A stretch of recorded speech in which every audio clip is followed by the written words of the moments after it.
turn round, Jim, it's friggin' flooded. I need to go back.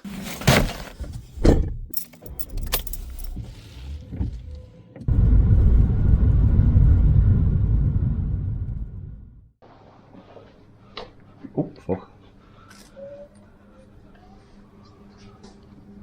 Right, I'll just throw that in.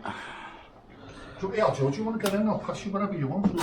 Yeah, well, it's only me. It's only the camera, like, I think I've got everything else.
Wow.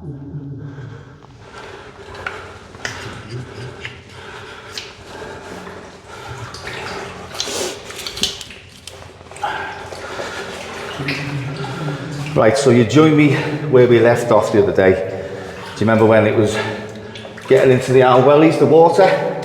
Well, I've come back today with waders. I don't know whether you can see that, but we are now just going over the knee. So I'll try and show you. So there's me bollocks there. And I'm just over the knee. So waders are essential for this place. And it's getting slightly more cramped the further we go. And I'm already feeling it on my ass.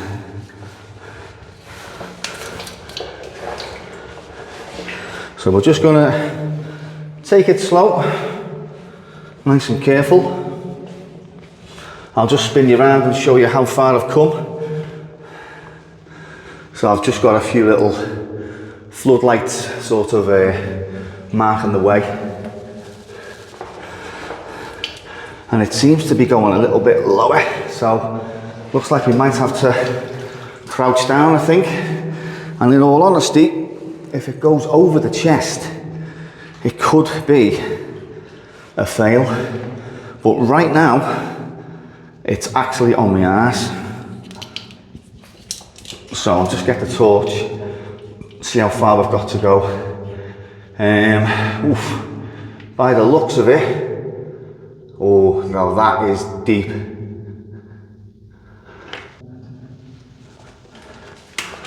Wow. Just, I don't know whether you can see that, but that looks like it might just breach the arm chest. So, this is the current state of play where we are at the moment. There's the waders and wellies in the water. So we're just encroaching the owl crotch area there. So we're going to take things nice and slow.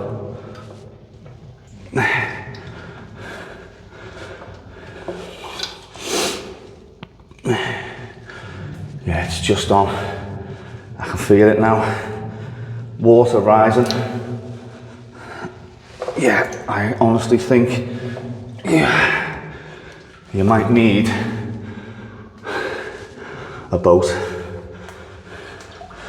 So I don't know if you remember the retail park video I done, where I found that like borehole thing and it said non-potable water. Well, straight ahead is that very place. And I'm assuming that that is where this water's coming from. Oof. So we're just over the groin now. And this is some serious ass water. Like, I don't know if it's going to be possible. So we're actually now over the groin. Oh, I can feel water coming in them friggin' waders. Shit. Let's have a look. No, that is a stoop and a half. There's no way I'm going to get through that. I don't think. I don't know what that is on the floor, but I've just stirred up something. Right, we'll press on a little bit further.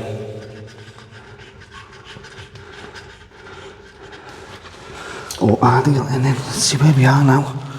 So we're actually, yeah, we're near a wader breach. So that's how deep it is. So we're nearly actually water getting in. There's quite a lot of silt as well. Let me see if I can show you.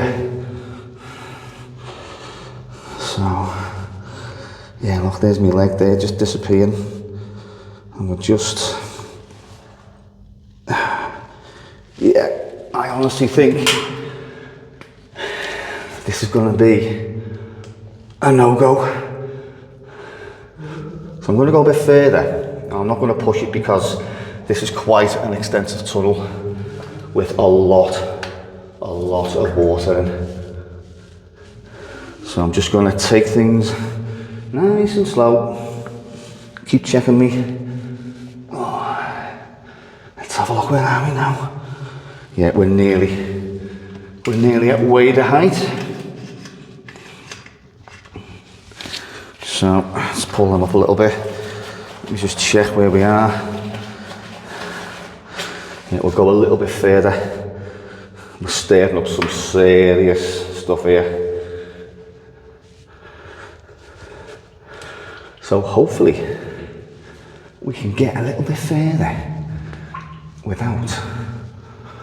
I mean, I'm assuming as well, recent rains and floods we've had are probably, you know, not doing this place any good. So I can just feel, let me see, I'll show you yet again. So there's the top of the waders there, and it's just encroaching. So I don't really like being in water up to the chest. I know they're called chest waders for a reason, but you know, we're just gonna take it nice and slow.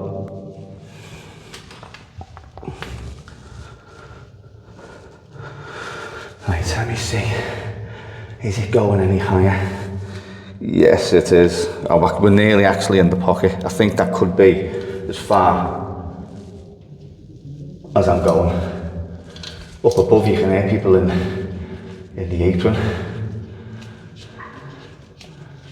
So let me just have a look at that. Yeah, as I say, I don't want to push it. I can see the end there, but the way the water's going, it's going to come into the wader soon, I think. So I'll just take a few more steps and let me just have a look. Yeah, this water is seriously high. I'll just show you there, my leg. I'm practically swimming in it. Couple more steps. Let's get the, yeah, it's in the pocket. It's in the pocket of the waders. That's a shame because the end is just there. And there's no way in the world. No, that is, if I continued there, you're talking probably up to my neck, just the way the water's going. That is a serious amount of water. So on that note, we are going to turn back, I'm afraid. Right, so I don't know how well you can see that, but it's actually breaching the pocket of the waders now, and it's a serious confined space. Just down there, as I say. Wow, that is seriously deep water. Maybe in the summer I can come back, but wow, I didn't think it went that deep. That is, wow. You can just see there, look, breaching the owl waders. So I'm guessing that would have went right up to my neck.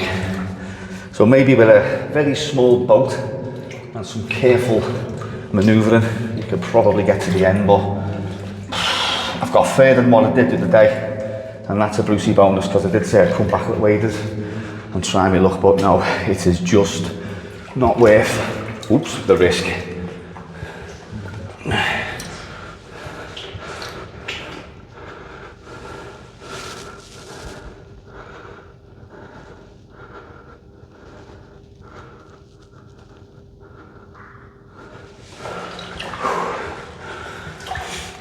On the way back, I'll just show you some of that.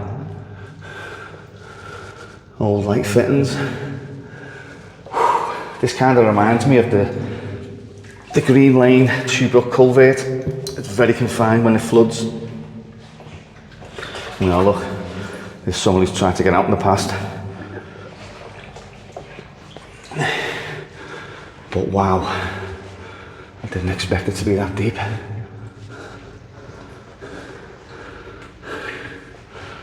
Let's have a go at that. Let's get some pictures while I'm here.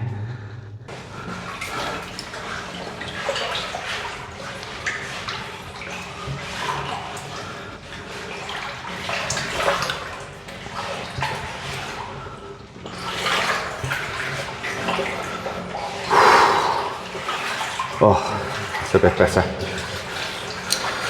Whew.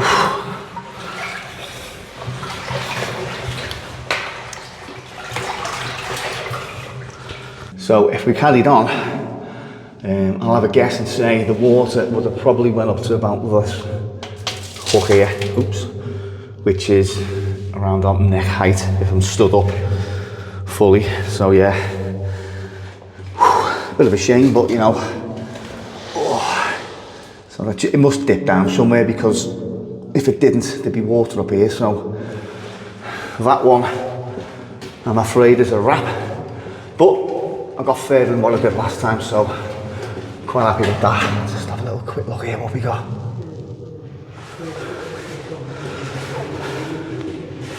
So just another fun fact as well, that this apron that we're now under is also listed. And when the Pope landed in his helicopter in 1982, he kissed the tarmac or the concrete. So this is, I think it's now classed as sacred land. And another little fun fact, that this water was actually from the tears of the Beatles fans. They were that happy when they landed, they cried a river which has never dried up. Right, so Mike's just handed me this, and it is Liverpool Marriott South. Now, it says Helipad feasibility study. And when I've had a quick flick through it, it seems that this hotel has a helipad just there on the apron. So there's the hotel just there. And then we're about here now. So I think it's just for emergencies and stuff. Operated by Liverpool Marriott South. H displayed on the western edge of the old airport apron. Clears approach from the east. Oh, I wonder if that's still there. Landing fee, nil if staying or attending a function at the hotel. Otherwise £15 per day to fucking land a helicopter here. Not payable to me. Special requirements for cycling. Setting up an unlicensed helicopter site. Wow. Planning permission, obviously, yeah. There's one of the men in black. Marking, licensing. This in this. What have we got here? Background to... yeah, so it seems that we have a landing helipad outside. British Helicopter Advisory Board, Police Flight Guide, United Kingdom and Ireland. And then some addresses there. Helicopters, oh yeah, if you want to buy overnight, I think that's advertisements for... Ooh, so yeah, you learn something new every day. Oh, what's this here? Sloan Helicopters British Grand Prix 2003 Silverstone, following the success of a 2002 heli. Wow. So that's an advert for like a shuttle service, isn't it? Yeah. Wow. That is bloody insane. Sloan Helicopters Charter. Oh, nice. And the last page, which we're not gonna... Oh yeah, we are. And that is helicopter types. And then some cruise speeds. I know nothing about helicopters, so if anyone knows anything, drop a comment below, let me know what this means. So yeah, that was the Liverpool Marriott South Helipad feasibility study. Right, so I had all intentions of filming an outro, but I got slightly wet in the tunnel. Now what I mean by that is the waders had some sort of pinhole sort of leak around the crotch area. I didn't pee myself, honestly. I'll put a picture up right now, but yeah, felt it all go cold, and I just thought it was the water and the compression of the waders.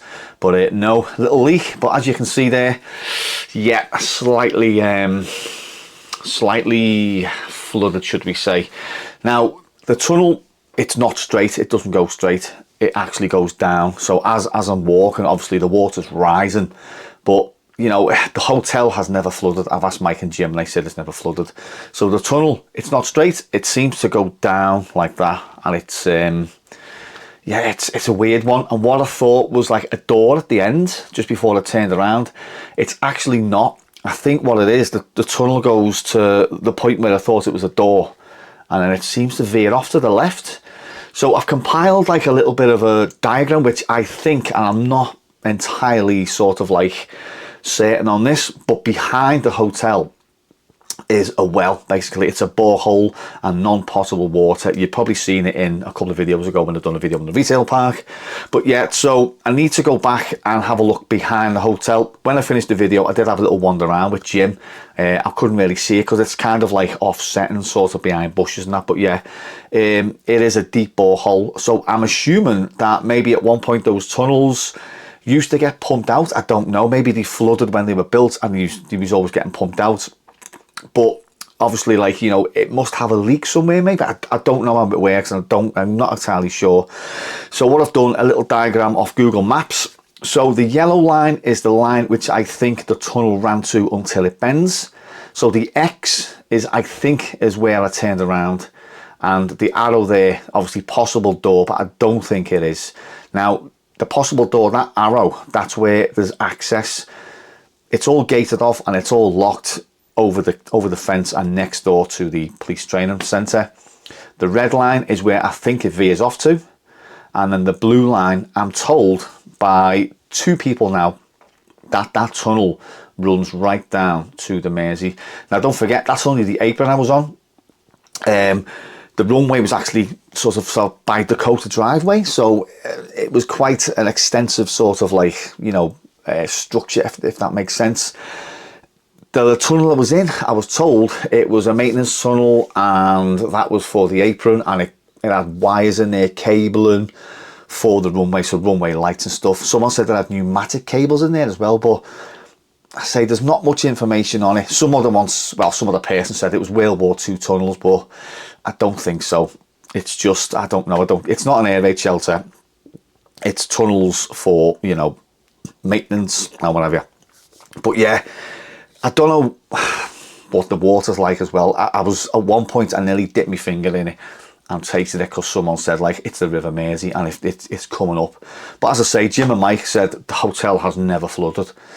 So it tells me that it dips like that. So if I would have carried on, just looking at those grooves on the wall, it would have been up to about here and I was not prepared to get absolutely soaked in water that I don't know where it's coming from. So yeah, it ended up being just on the just below the chest, and it was into the pocket. And I say further on, it would have been not catastrophic, but you know, if you ever walked in waders that are full of water, like it's just like having 2 lead weights on your feet. So yeah, those little fun facts I said as well. Another fun fact that Mike pointed out is when the Pope landed and he kissed the apron or the runway of the former airport, his hat blew off, and that's the only time ever in existence that has happened. So yeah, that was a nice little other fun fact, other than the Beatles, you know, fans crying joyful tears on a river of whatever. So yeah, but yeah, many thanks again to Mike and Jim for having me at the hotel. It's not over yet, because I've done a little bit more investigation and seeing how I can get further. So I've spoke to a couple of people who I know in the diving industry, should we say, and I'm not going diving, but it's just going to involve probably a wetsuit or maybe a rigid kayak or something, I don't know, but I want to get further, if that makes sense.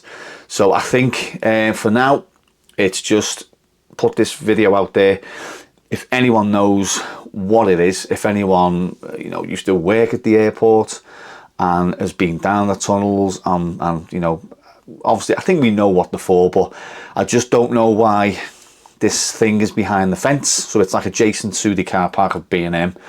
And yeah, when I first seen it, it's a deep borehole, non-potable water, and non-potable water means basically unfit for drinking. It's full of chemicals and all that. So I don't know. I think it's leaking into it because, you know, originally you wouldn't build a tunnel and just let water come in. So yeah, it's coming from somewhere, and I am very interested to find out, and I'm very interested to go further and explore further. So yeah, Mike and Jim have said the door is always open when I want to come back and explore further. But yeah, fantastic little mooch that, and it was the hotel that keeps giving, the helicopter manual and stuff like that. So I think, you know, maybe more things might come out the archive soon. But yeah, so that's it for now. Yeah, I will be back at that tunnel. I don't know when. Not going to be soon, but it's going to be, I don't know, a couple of months maybe. Just so I know I've got the right equipment, and for when I go down there, that I can get through this water safely and without any incidents, and just, you know, just film and see where it goes. But yeah, that is a fantastic little yeah, it's just, never knew that. All the time I'd go down there and I've been past, I never knew there was tunnels running underneath that old airport. Thanks to Mike and Jim, 2 absolutely cracking fellas, a great asset to that bloody hotel. I tell you what, Crown Plaza are watching, these 2 guys are just a great asset to that hotel. They're just fantastic, dead friendly, dead knowledgeable, and just like dead down to earth and just dead easy going people. So yeah, all is good in the hood there. And on that note, thank you very much for watching, and I'll catch you in the next video.